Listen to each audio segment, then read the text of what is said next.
وإياك نستعين صراط المستقيم صراط الذين أنعمت عليهم غير المغضوب عليهم ولا الضالين.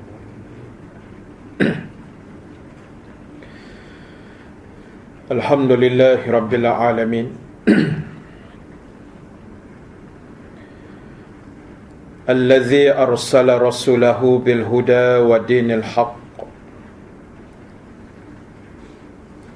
ليظهره على الدين كله ولو كره المشركون. أشهد أن لا إله إلا الله وحده لا شريك له وأشهد أن محمدا عبده ورسوله. اللهم صل وسلم وبارك على سيدنا محمد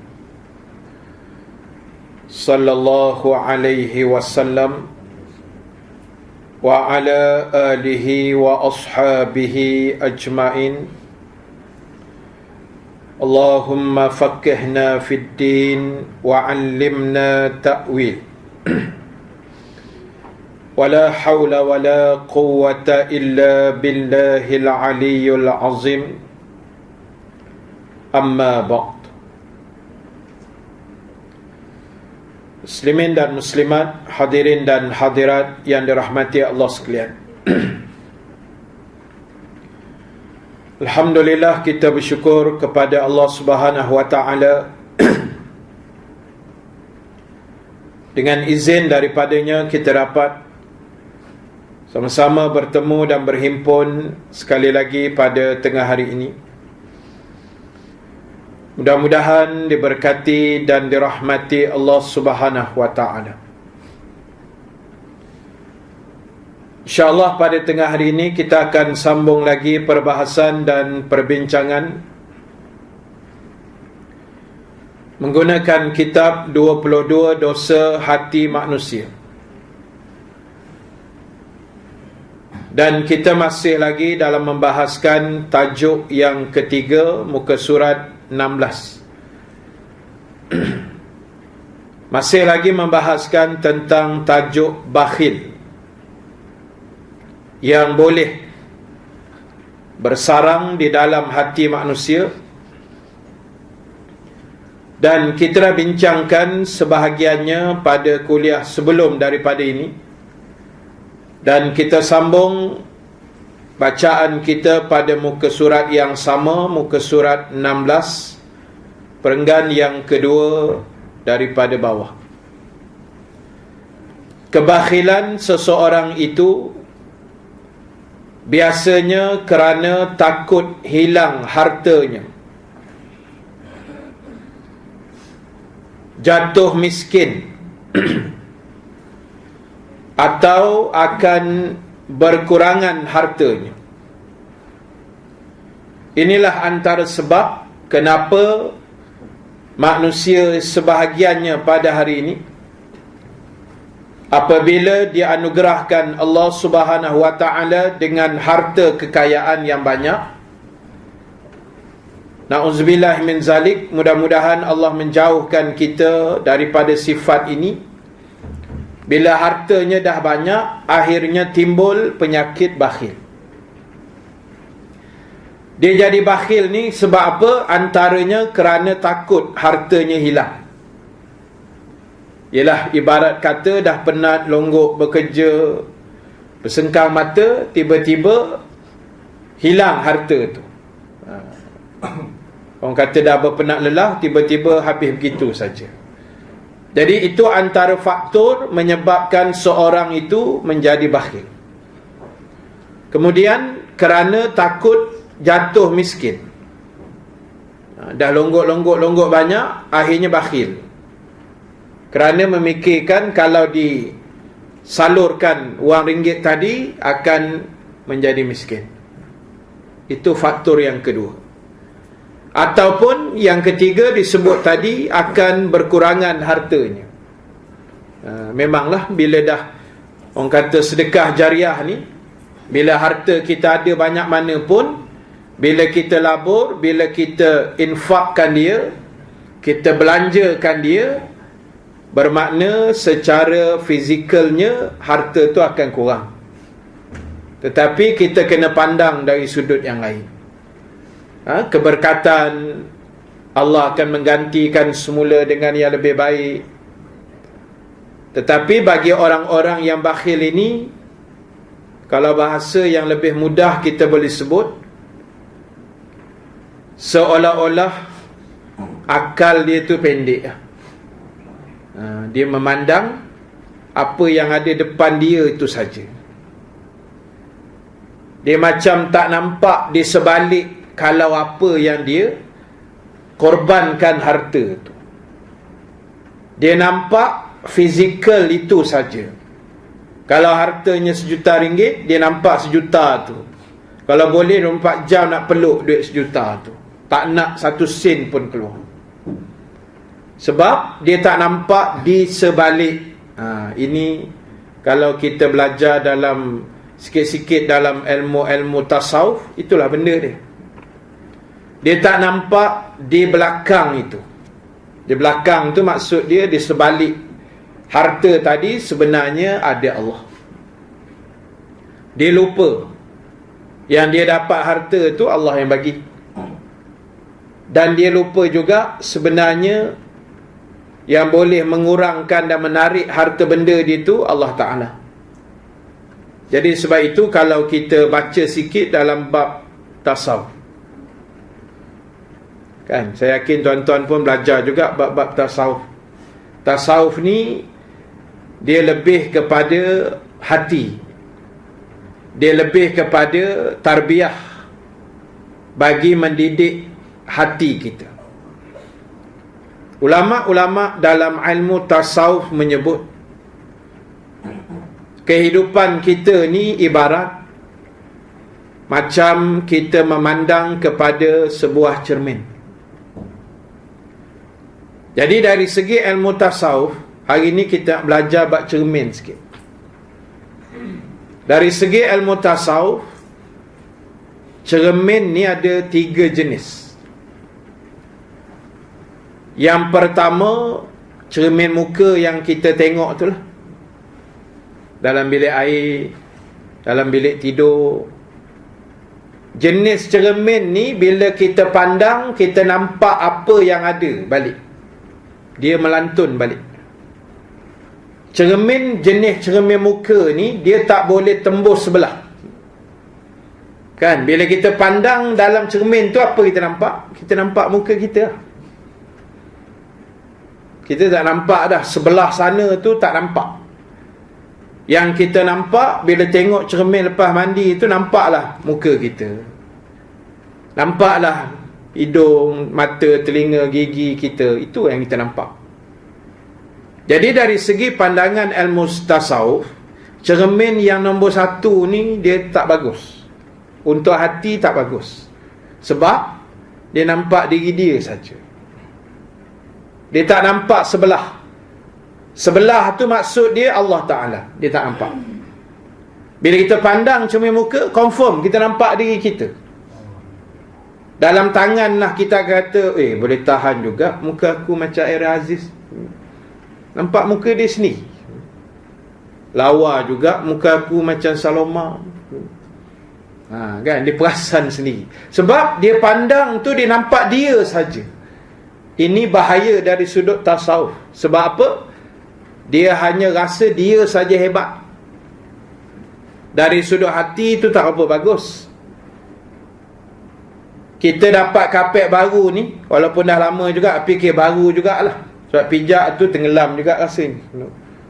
Kita dapat kapet baru ni pasal akunya pasal. Pasal aku yang buat surat hantar ke management. Contohlah, kan?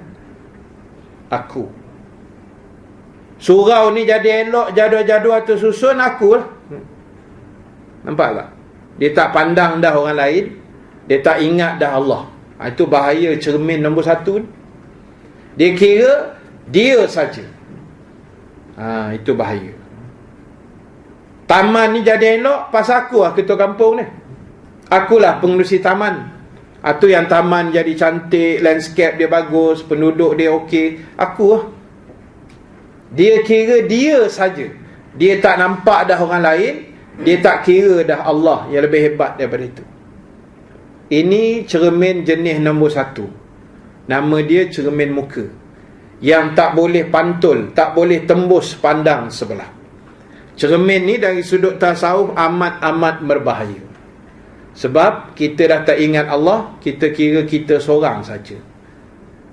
Cermin jenis kedua, kata ulama tasawuf, iaitu cermin jenis macam sliding door. Macam kita pergi pasar raya Maidin, Giant, Carrefour apa semua tu kan, bila kita nak masuk, terbuka sliding ni tu kan. Kalau kita berdiri depan cermin tu, apa yang kita nampak? Agak-agak tuan-tuan lah, apa yang kita nampak? Kadang-kadang pandang nampak dalam kan. Kita nampak dalam, orang tengah beli, orang tengah berjalan, berbayang-bayang, nampak dalam tu.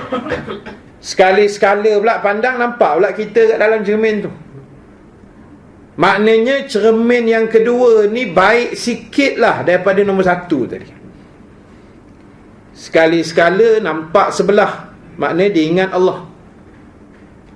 Bila banjir, Allah Ta'ala lah. Dia ingat Allah. Bila banjir di Terengganu, Kelantan belum kan, Terengganu, Pahang, Johor, dia ingat Allah. Ni Allah ni kerja ni. Time tu okey lah, hati dia cantik lah masa tu. Sekala nampak pula diri dia balik. Ni bil api naik ni akunya pasal lah. Kalau sedar bagus lah kan. Contoh dia gitulah. Jadi sekali-sekala ingat Allah, kali-sekala dia pula. Tu masalah. Dia macam on off. Tak berapa bagus juga sebenarnya, tapi lebih bagus daripada yang pertama tadi, yang tak nampak langsung sebelah.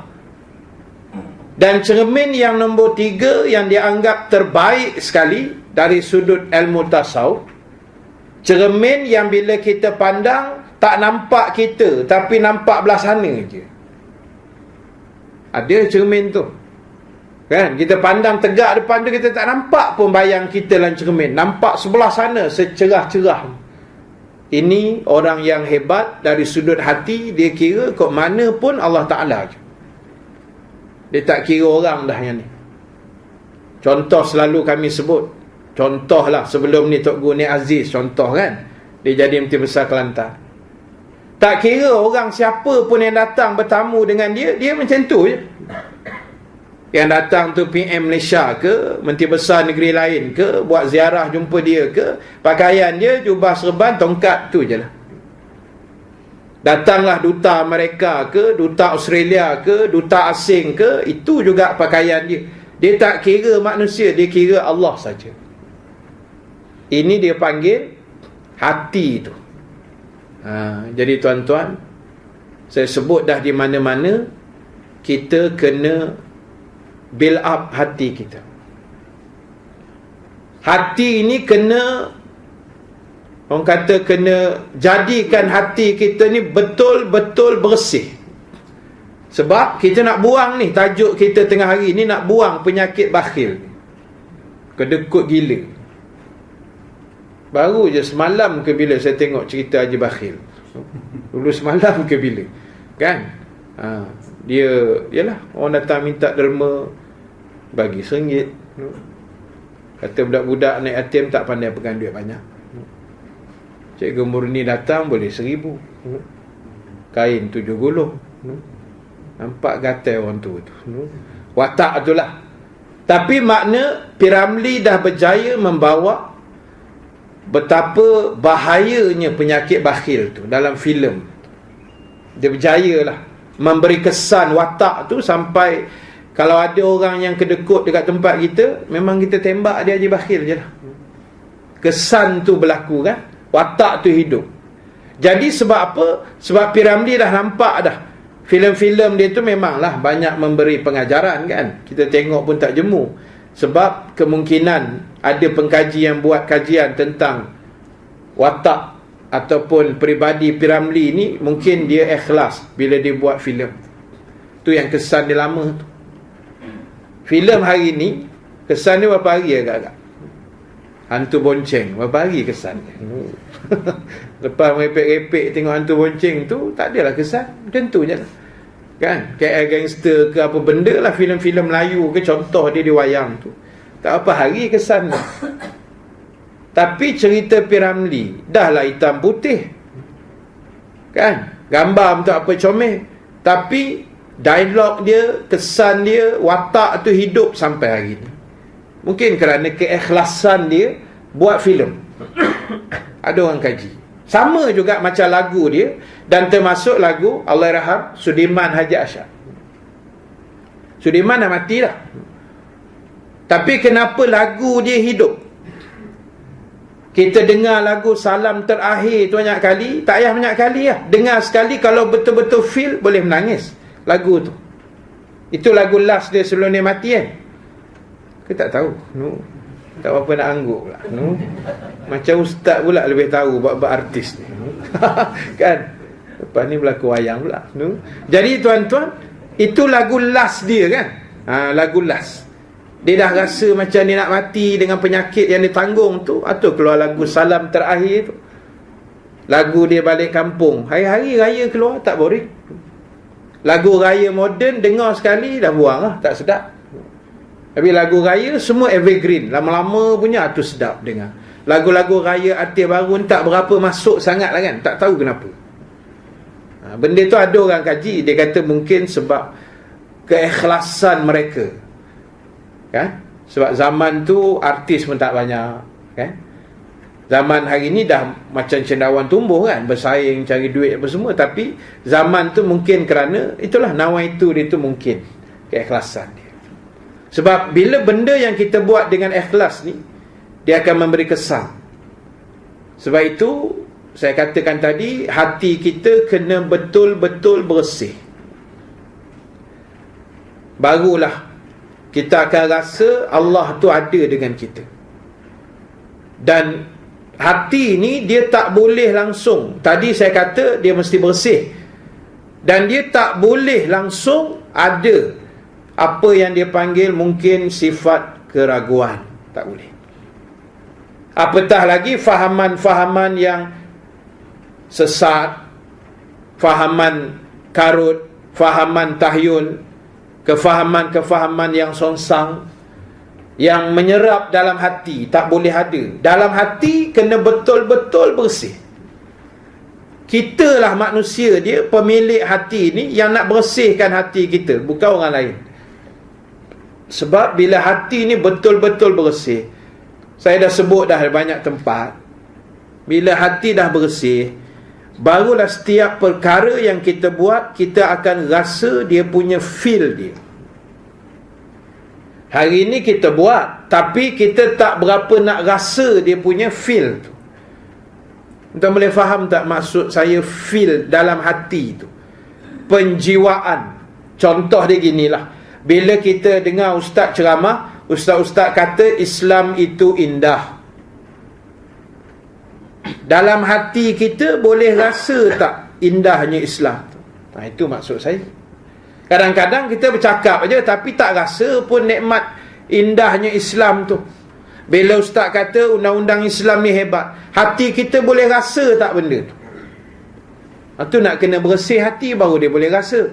Bila kita kata Islam itu ibadah dia seronok sangat, hati kita rasa tak seronoknya ibadah? Jadi nak bagi rasa tu macam mana? Nombor satu, hati kena bersih. Dia tak boleh ada selaput, tak boleh ada kotoran, tak boleh ada yang menghalang dia, tak boleh, mesti bersih. Dan nombor dua, nak bagi rasa ni kena buat. Dan nombor tiga, nak bagi rasa feel tu lagi, kena buat dengan kadar yang paling ikhlas, baru dapat rasa. Terasa nikmat dia tu. Contoh dia ginilah, hanya orang yang dengar kuliah saja, tuan-tuan, yang tahu nikmatnya dengar kuliah. Sebab tuan-tuan yang buat, tuan-tuan yang hadir, tuan-tuan yang duduk bersila, tuan-tuan yang mendengar, tuan-tuan dan puan-puan saja yang tahu betapa nikmatnya mendengar kuliah, betapa seronoknya dengar kuliah. Kita saja yang tahu. Yang tak datang, dia tak tahu nikmat dengan kuliah. Nikmat memberi kuliah, kami saja yang rasa, tuan-tuan tak rasa. Tuan-tuan hanya merasai nikmat mendengar kuliah. Nikmat bagi kuliah, kami yang rasa. Saya boleh rasa nikmat tu, seronoknya berceramah. Macam mana tak seronok? Kita pegang mic, boleh pahala. Cucuh mic kat butang ni, kan, boleh pahala dah. Cakap Quran, bercakap hadis, cerita dosa pahala, cerita syurga neraka, cerita bab Islam, boleh pahala. Ada orang cucuh mic menyanyi, belum tentu ada pahala. Ada lagi cucuh mic buat lawak pula, mega lagi. Setiap hari Jumaat 10 malam tolong iklan pula. Tak hara punya ustaz ke macam ni, kan? Jadi orang lain pegang mic belum tentu boleh pahala. Kami pegang mic, insya-Allah ada pahala. Yang kedua, nikmat ceramah ni kalau nak kongsi sikit, hari-hari kami jumpa orang baik-baik. Hari-hari kami ceramah, hari-hari jumpa orang baik-baik. Sebab yang datang ceramah ni orang baik-baik, orang yang nak berubah jadi baik. Belum ada dalam ceramah kami pembunuh bersiri, kecuali dia dah bertaubat, atau perompak yang besar-besar, kecuali dah bertaubat. Setakat curi kasut ustaz tu biasa dah, tu memang makruf lah, selalu jumpa, kan, nak ambil keberkatan tu. Jadi tuan-tuan, yang jahat-jahat tak ada duduk dalam kuliah, biasa orang baik-baik je. Dan yang ketiga, nikmat kami ceramah ni, tuan boleh bayang, hari-hari masuk surau, hari-hari masuk masjid. Bukan semua orang hari-hari boleh masuk surau masjid, kan? Kami hari-hari masuk surau, hari-hari masuk masjid, rumah Allah. Itu nikmat. Jadi orang yang buat saja yang boleh rasa benda tu. Nikmatnya baca Quran, orang yang baca je tahu. Nikmatnya hafaz Quran, orang yang hafaz saja yang tahu. Dan nak boleh rasa, saya kata tadi, hati tu kena bersih. Nikmatnya sedekah, orang yang bagi sumbangan je tahu. Dia ibarat macam ni lah tuan-tuan, macam saya sini, dan mungkin tuan-tuan yang lelaki ni kaki mancing, kan. Nikmat memancing hanya diketahui oleh kaki pancing saja. Bila tengok laut, walaupun tak ada umpan, tak ada tali mata kail, tapi hati dia dah terasa feel-nya nak menarik ikan. Padahal tak ada apa kat tangan pun, tapi dah kaki tengok lubuk sungai menggeletar dah, sebab terasa dah tu, belum mancing lagi. Kaki pancing dia tahu. Yang tak kaki pancing, dia tak tahu benda, dia akan kutuk punya. Alah ustaz, 3 jam mancing ikan haram seekor, tak dapat, dia kata. Buang masa. Baik baca Quran. Hujah dia macam ia benar nak baca Quran 3 jam tu, kan. Dia senang nak mengutuk orang mancing tu. Hanya yang kaki mancing saja tahu nikmat. Bila dah bubuh umpan, baling dalam laut, tunggu ikan nak makan, berdebar-debar tu, nikmat tu yang tak boleh beli. Bila ikan top sekali umpan kita, kan, dah berdebar, ni ikan apa pula ni. Bila dia tap, kita sentak dapat, masa menarik nak naik ke atas tu, masa tu letak 50,000 pun tak ambil tu lah. Terasa nikmat tu, kan, tak boleh beli masa tu. Awal bulan lepas lagi Langkawi, rombongan geng Gombak 2 bas, kira balik kampung sekali lah, kan. Kampung mentua saya Langkawi. Walaupun balik 3 hari tu tak jumpa mentua, memang menantu durhaka sikit lah. Tak sompek nak jumpa tuan, jadual padat, kan. Jadi malam pertama sampai Jumaat tu, malam tu pergi mancing 8 biji bot. Geng Langkawi susun semua 8 biji bot, satu bot 3-4 orang, cantik lah. Sebab geng-geng Gombak saiz semua besar-besar. Jadi tak boleh ramai-ramai dalam bot tu, tenggelam nanti, kan. Jadi tuan-tuan naik 3-4 orang tu bot pergi mancing. Dalam hari bot 3-4 orang semua dapat ikan lah. Saya pula malam tu dapat jugalah. Ada sekali tu dah makan, tarik. Kita tak kejoran, pakai tali lepas gitu, kan. Tarik berlawan ni tuan, lama juga, bergegar satu bot. Saya pun dah berdebar, ikan apa ni. Tarik, masa tu terasa lah nikmat, kan. Tak ingat benda dah masa tu, tarik seronok. Naik ikan you. Ikan you. Yang best pula tekong tu Haji Jasan, nama dia Pak Hasan. Dia kata, ustaz kesian, ustaz menarik bagi nak mati. Dia kata dapat ikan you. Saya kata okey ni, kita bukan tahu sangat jenis ikan kan. Saya kata okey ni Jasan, ikan you. Ini you bodoh ustaz. Ada juga ikan you bodoh. Saya kata ni confirm tak pergi kuliah. Sampai dia bodoh ikan you tu kan. Nama dia you bodoh tuan. Saya pun tak tahu. Dia kata ini kita tak makan ustaz, buang balik ikan tu. Tapi tak kira you bodoh ke you apa ke, janji menarik itu nikmat tu kaki mancing je tahu. Feel tu. Sama macam kaki bola juga kan. Orang yang minat bola, dia je yang tahu nikmat main bola dan tengok bola tu. Yang tak erti memang dia akan kutuk. Sebiji bola berebut 22 orang, bodoh dia kata. Baik bagi seorang sebiji. Kalau dah bagi seorang sebiji, apa kenama dia kan. Jadi tuan-tuan, itu maksud saya tadi. Kita nak menjiwai sekarang ni, hati kena bersih. Dan saya dah sebut dah banyak kali di mana-mana, kita kena letak, bila hati bersih, letak prasangka baik kepada Allah. Nak boleh sangka baik ni, hati kena bersih lah. Sebab apa saya kata letak sangka baik? Sebab itu yang Allah ajar kita sebenarnya. Kan hari ni kita kuliah kita lebih pada tasawuf sikit kan. Selalu asyik kena gasak aje. Hari ni kita cuci hati sikit. Sebab dalam hadis kudusi Allah Ta'ala sebut, Allah kata, aku adalah sebagaimana sangkaan hamba kepada aku, dan aku sentiasa, kata Allah, bersama hamba-hambaku yang berdoa kepadaku. Cuba tengok betul-betul hadis tu. Nabi kata, Allah sebut, aku sebagaimana sangkaan hamba kepada aku. Maknanya apa? Macam mana kita sangka pada Allah, macam itulah Allah sangka pada kita. Atau macam mana kita pandang Allah, macam itulah Allah pandang kita. Atau macam mana kita tengok Allah, macam itulah Allah akan tengok kita. Contoh, sebab tu saya kata kena sangka baik. Dengan Allah ni, mesti apa-apa hal letak sangka baik dulu. Sebab macam mana kita bersangka pada dia, macam itulah dia tengok kita. Contoh kan, saya sebut selalu dah, Allah ni Maha Penyayang, Ar-Rahim.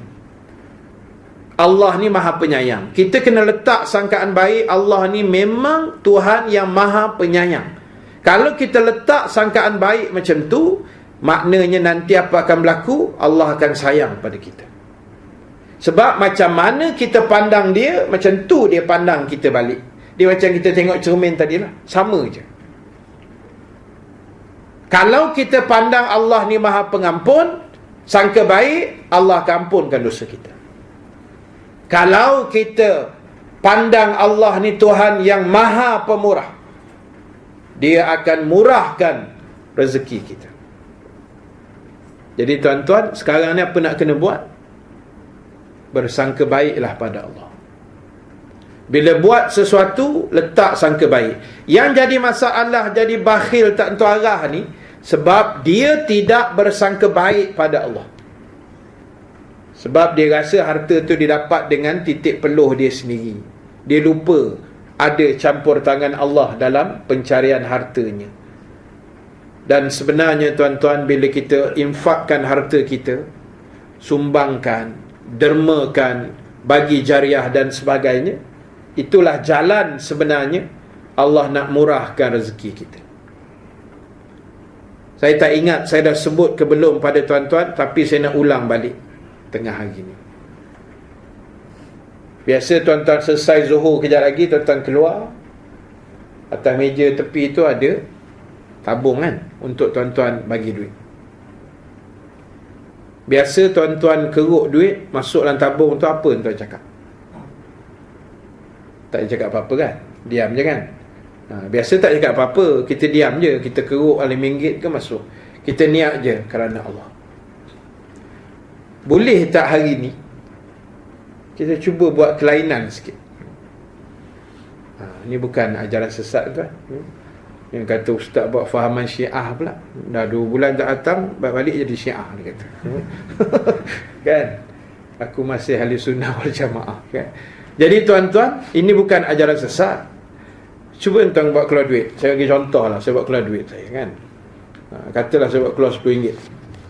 Masuk dalam tabung, kan? Kita keluar kan, masuk RM10 ke berapa ringgit, masuk dalam tabung. Masa tuan-tuan masuk dalam tabung tu, cuba cakap.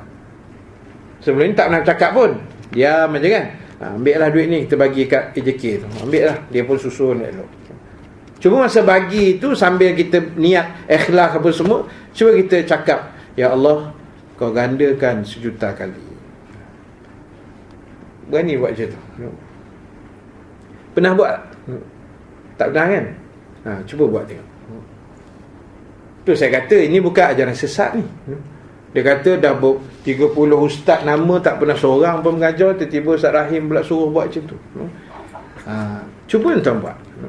Ni RM10, masuk dalam tabung, niat, ya Allah, kau gandakanlah 1,000,000 kali, ya Allah. Pasal apa minta 1,000,000 tu? Dah halang-halang minta berapa banyak? Kan tadi kita dah cakap kena sangka baik dengan Allah. Persoalannya sekarang ni, mustahil tak RM10 ni akan jadi 1,000,000? Tak mustahil. Allah dia nak bagi berapa juta, dia boleh bagi. Ada satu hamba Allah, banyak tuan duit dia. Dia macam ustaz juga, tok guru orang panggil dia, kan? Beli tanah saja. Ada sahabat cerita baru ni, dia beli tanah saja, bukan beli harga tanah tu, bayar premium tanah tu 1,000,000 cash. Banyak tak duit dia? Banyak, kan? Itu belum cerita yang ratus-ratus juta yang lain. Baru cerita bayar premium tanah 1,000,000 cash. Kita dengar, ya Allah ustaz, macam ya tak ya ni, kan? Sebab apa? Kita tak letak sangka baik pada Allah. Cuba niat, ya Allah, gandalah 1,000,000 kali. Macam banyak ustaz, kita letak 10,000. Rugi tuan. Halang-halang nak minta ni, minta dapat banyak, kan? Tak dapat banyak, dapat sikit. Jadi ada orang tanya saya, dia kata, ustaz, boleh ke kita buat gitu? Saya kata, apa masalah ni? Itu doa saja, bukan ada apa-apa. Kita bukan paksa Allah, ya Allah, kau mesti gandakan RM10 jadi 1,000,000 kali. Itu paksa. Kita hanya kata, ya Allah, kau gandalah 1,000,000 kali. Dan saya tak paksa tuan buat. Tuan nak buat, buatlah. Tak buat, sudah. Tapi kalau tuan-tuan buat, tuan-tuan tengok apa akan jadi nanti. Kita akan rasa satu kelainan dari sudut murah rezeki. Yang buat dia tahulah. Macam saya kata tadi lah, kalau tak buat, macam mana nak tahu? Dan apa kelebihan kalau buat? Saya dah nampak dah. Sebab saya pun ada sahabat yang ajar benda ni, beritahulah, kongsi, kan? Dia kata, cuba ustaz buat. Masa sedekah ustaz sebut, ya Allah, gandalah 1,000,000 kali. Tapi jangan cakap kuat-kuat sangat, pelan-pelan je. Kan sekampung dengar pula, kan? Niat pelan-pelan, ya Allah, ganda 1,000,000 kali. Kelebihan dia apa? Bila tuan-tuan dah mula buat dan bercakap macam tu, saya nampak satu je, elok juga, positif lah benda tu, iaitu tuan-tuan akan jadi lebih rajin untuk sedekah. Sebab tak sabar nak sebut 1,000,000 kali. Tuan-tuan akan jadi lebih rajin. Besok aku nak sedekah, tak sabar nak doa 1,000,000 kali tu. Lama-lama rajin nak sedekah.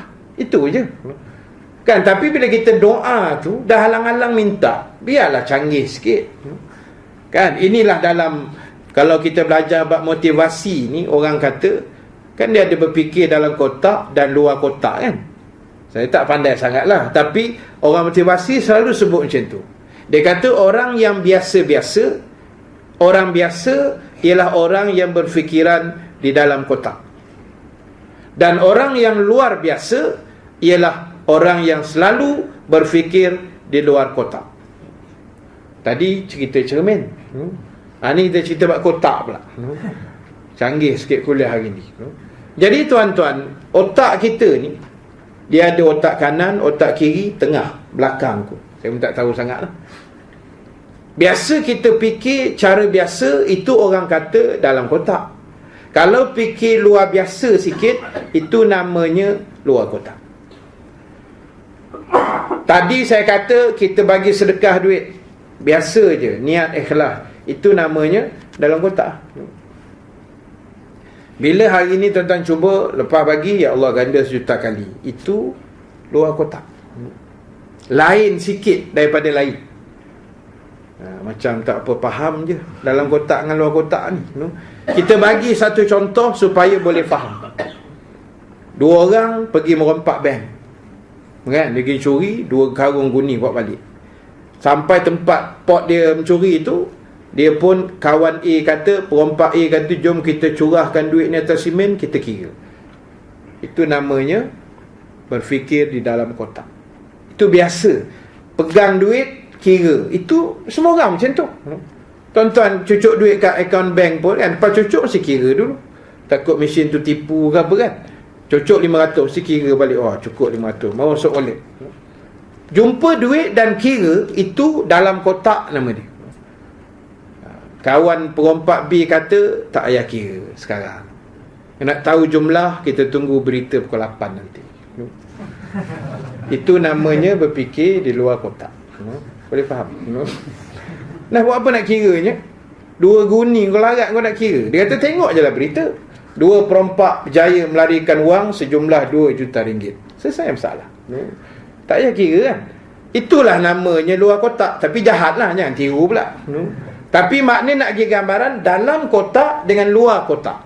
Sekarang ni kita sedekah bubuh biasa atas dulang tu, itu dalam kotak. Cuba keluar sikit, ya Allah ganda 1 juta, ya Allah kan.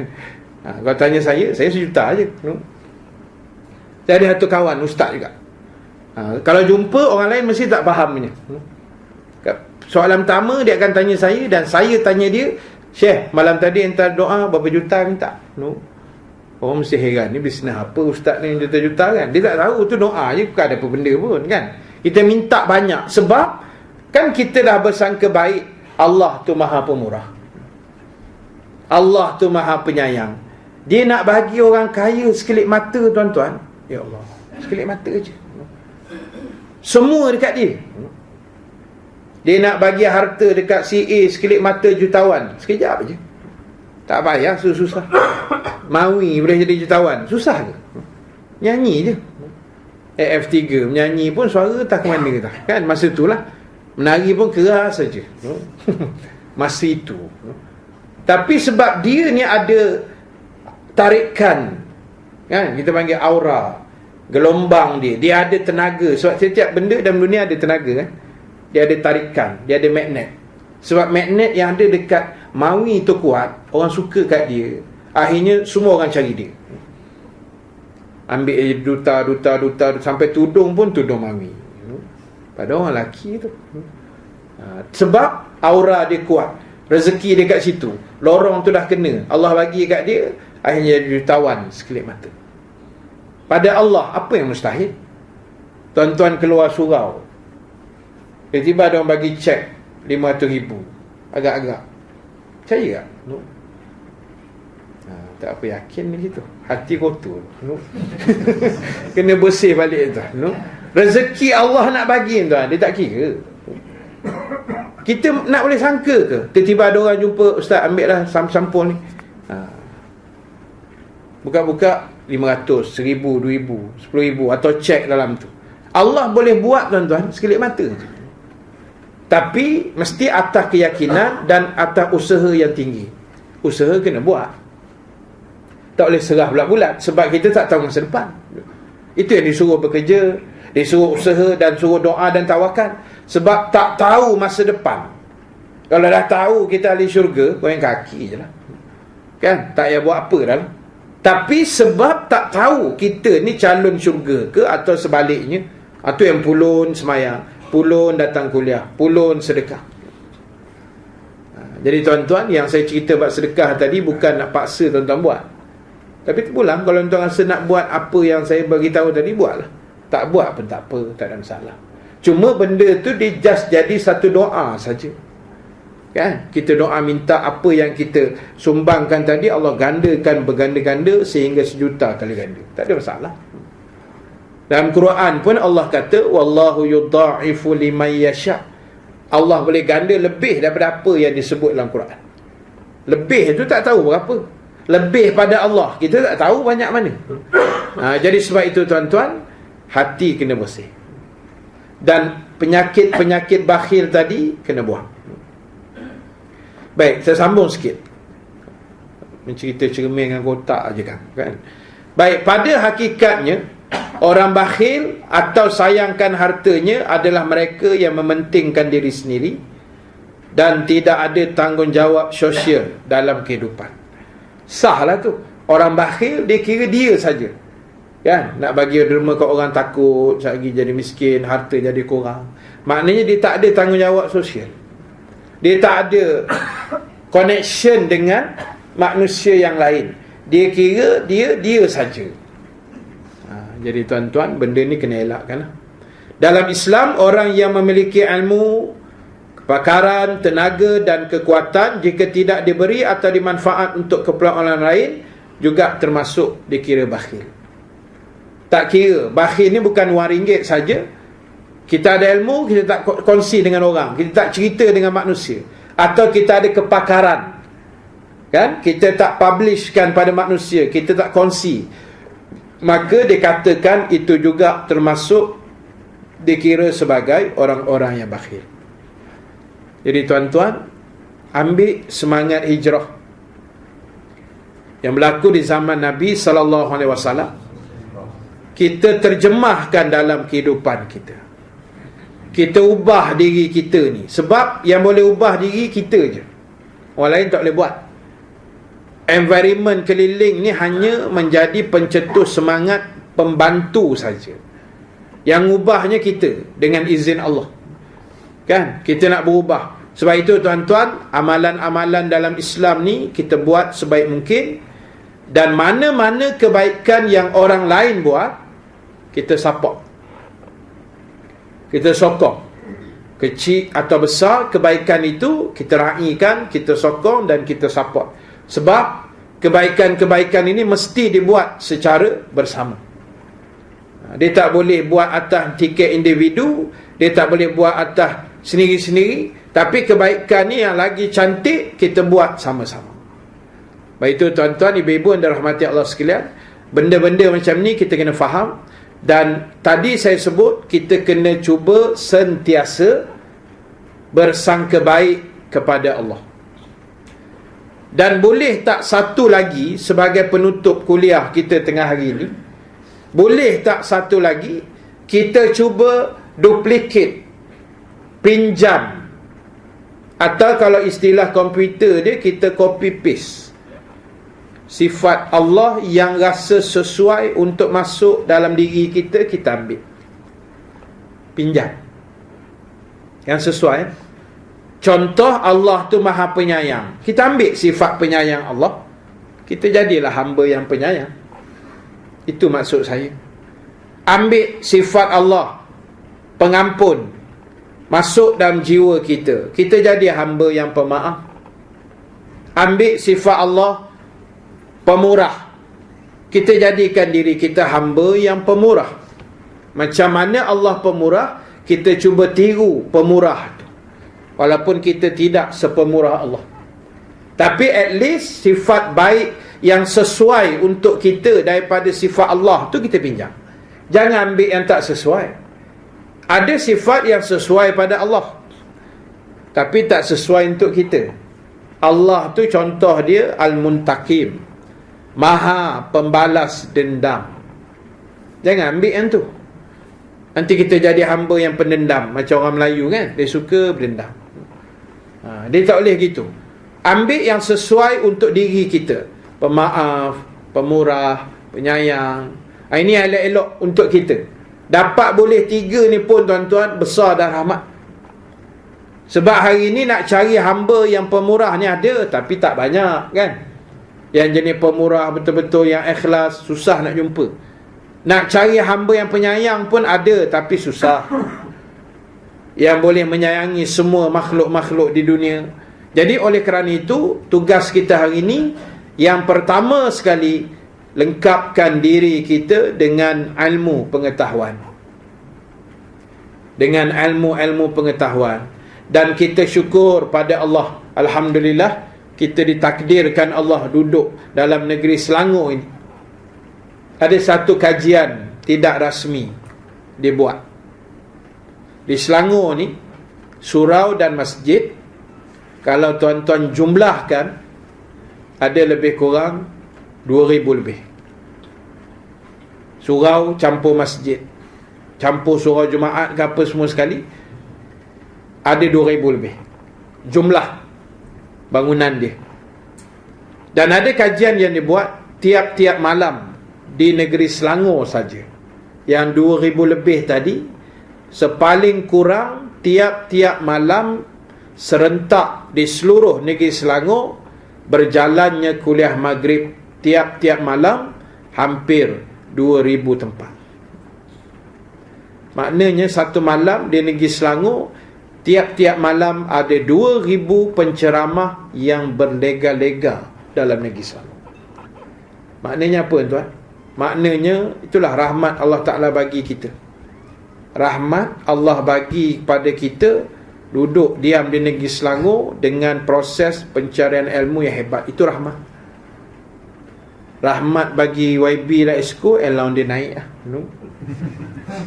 Itu rahmat untuk orang. Ada juga rahmat untuk kita di sebalik kenaikan tu. Tuan-tuan tunggulah, tak minggu ni, minggu depan MB akan umum apa yang akan dipulangkan semula kepada rakyat. Dia akan umum. Saya dah tanya lah dekat YB kan, dia akan umum. Contoh dia ada kenaikan. So, sebahagian projek tu ada kenaikan. Macam dulu kita ada program back to school kan, bagi beg sekolah, kemudian kita bagi duit RM30. Yang ni hujung tahun ni, ke depan ni kita akan bagi beg juga dengan duit RM100. Nampak? Berbaloi lah, berapa kali ganda naik. Dan ada kata 100.5. Tak tahu mana satu lah, tapi lebih daripada RM30 dah. Jadi tujuan naik allowance, gaji. Bayang speaker 3,000 kan tuan gaji. Kerja pecah otak nak jaga adun semua. Gaji 3,000. Mahal gaji tuan-tuan ni. 13,000 kan. Amin lah yang sesenyum buat apa ni. Tak nak mengaku pula. Takut nak aku nak minta. Jadi tuan-tuan tak apalah kan. Jadi tujuan ni naik itu sebab pertama memang dah ada arahan. Semua YB-YB di Selangor ni tak boleh pegang mana-mana jawatan dalam JLC macam yang sebelum. Dia tak boleh pegang CEO ni ke CEO, tak boleh. Kena fokus pada kerja. Kemudian yang kedua, mereka tak boleh pegang dan duduk dalam jawatan kuasa tanah di peringkat daerah masing-masing. Tak boleh.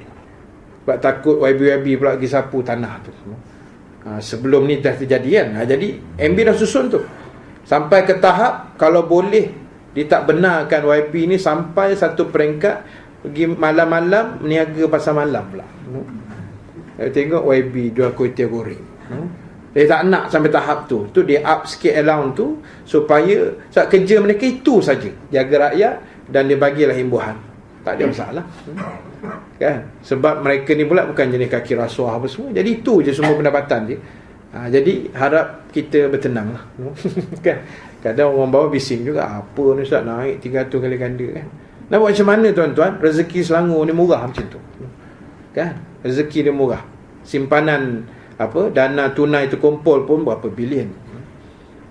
Jadi yalah, saya kata syukurlah. Itu yang pertama. Yang kedua tadi saya sebut, selain kita ambil ruang mengaji tadi, yang kedua, buatlah amalan-amalan walaupun kecil, sedikit, tapi ikhlas. Tak usah kira orang cakap dah. Orang cakap ni tak agak dengar kan. Kita tukar kapet pun orang cakap apa warna merah, carilah warna hijau ke kata dia. Tak asuk benar warna hijau tu kan. Carilah warna lain yang nampak tenang sikit. Tak tahu warna apa yang dia nak. Letak warna merun macam ni pun dah comel dah ni kan. Matching tu dah masuk dah pada saya, cantik dah. Tak, dia nak colour lain juga. Sekali tukar colour lain kan, dia nak colour tu pula. Tak tentu manusia ni. Buatlah apa benda pun. Saya keluar duit RM10. Alah ustaz tunjuk duit dia tu. Orang cakap juga kan aku keluar RM1 kan. Dia kata ustaz kedekut ceramah suruh sejuta, dia keluar RM1 je. Apa orang tak kata kan. Kalau kira nak orang kata ni, tak payahlah. Naik allowance pun orang kata, tak naik gaji pun orang cakap. Selangor bagi bonus setengah bulan pun orang kata.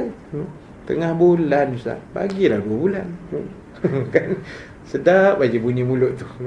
Manusia memang macam tu. Panggil penceramah A sekarang, dia nak penceramah B. Lepas program Madu Rasul, makan nasi, dia komplain malam-malam makan nasi.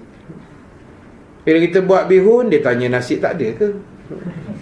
Haram betul kan? Dia macam tu lah manusia ni. Lah kali tak payah bagi jamu apa-apa, padan dengan muka dia. Komplain lagi kuat. Kedekut AJK Surau, tak ada ke biskut-biskut kering ke? Dia nak biskut pula dah. Buat nasi, nak bihun. Buat bihun, nak nasi. Tak buat apa-apa, nak biskut pula. Kan bagi biskut, tanya nasi pula. Manusia kan. Jadi orang nak bercakap, lantak dia lah. Kerja kita on. Kalau dengar cakap orang, kerja tak siap tuan. Tak siap kerja. Kita dengar cakap orang, kuliah tak jalan. Ustaz ni yang panggil, ustaz ni yang panggil, tak jalan kuliah. Kan. Saya kuliah satu surau baru ni, macam tu lah. Saya tak apa datang pasal mak saya sakit. Kan. Ini ada kat rumah ni, dia tak apa sihat, umur pun dah 77. Adalah keuzuran-keuzuran dia tu. Jadi tak boleh tinggal lama lah, mesti ada orang kat rumah. Jadi ada kuliah baru ni, saya tak apa datang. Dah berapa bulan dah tak datang, suruh tu 2-3 bulan. Jadi ada jamaah yang suspend lah. Bila saya tak datang ni, dia takut AJK baru tu tak kontak. Jadi dia mesej, kata, Ustaz, ada tak AJK panggil Ustaz kuliah malam ni? Saya kata ada, cuma saya tak dapat datang sebab sekian-sekian. Tak apalah Ustaz, sebab kami risau juga AJK baru ni, dia nak buang Ustaz-Ustaz, dia kata. Pula nak buang Ustaz-Ustaz, terutama Ustaz yang berpolitik. Saya tak tahu Ustaz apa yang berpolitik, yang tak berpolitik. Adakah dengan bila ceramah sebut kalimah politik tu dia jadi ustaz berpolitik? Atau saya sebut ni hijau tadi dah jadi politik pula? Ini handphone aku ni hijau. Jadi tuan-tuan, tak tahulah kategori politik tu macam mana kan. Jadi tak sepatutnya lah kita boleh buang-buang ustaz pula kan. Orang lain berebut nak dapat ustaz, kita buang-buang macam tu. Tapi saya balas balik, saya kata insya-Allah saya tak termasuk lah dalam senarai yang dibuang tu. Sebab dia masih panggil lagi, cuma saya tak dapat datang kan. Dia kata saya lega lah bila dengar ustaz kata gitu, sebab kami sayang kat ustaz gitu. Tak apalah kan. Tapi maknanya itulah realiti ni. Kalau nak dengar cakap manusia, tak payah. Kerja kita dengar cakap Allah. Aku buat ni, Allah kata apa. Kalau manusia kata, memang macam-macam. Jadi sebab itu tuan-tuan, apa pun kita niatkan ikhlas kerana Allah, apa saja yang kita buat. Dan insya-Allah perenggan di bawah tu kita sambung bulan depan ataupun tahun depan dengan izin Allah Subhanahu Wa Taala. Tapi tengok juga keadaannya, sebab tahun depan ni itu musim minggu pertama buka sekolah kan. Jadi saya pun nak mengurus anak sekolah menengah ni, tak tahu sekolah mana nak masuk ni. Tengoklah, kalau ada rezeki insya-Allah kita jumpalah pada bulan depan. Baik, terima kasih banyak pada muslimin-muslimat yang hadir pada tengah hari ini. Mudah-mudahan Allah Ta'ala mengampunkan dosa-dosa kita semua, dosa kedua orang tua, ahli keluarga, adik-beradik, saudara mara dan jiran tetangga kita insya-Allah. Dan ustaz-ustaz kita, tenaga pengajar kita semualah, daripada sekolah rendah, menengah, universiti, sampailah ustaz-ustaz kita, ustazah kita yang ada pada hari ini insya-Allah. Diampunkan dosa-dosa kita semua dan akhirnya akan dimasukkan dalam syurga Allah Subhanahu Wa Taala. So terima kasih pada semua. Yang baik, yang benar itu daripada Allah. Kurang kelemahan di saya sendiri. Hari ini saya tak ada bawa apa-apa jualan, sebab keuzuran yang saya ceritakan tadi, kerana kabut sikit. Jadi insya-Allah ada rezeki akan datang. Mudah-mudahan dengan izin Allah Subhanahu Wa Taala.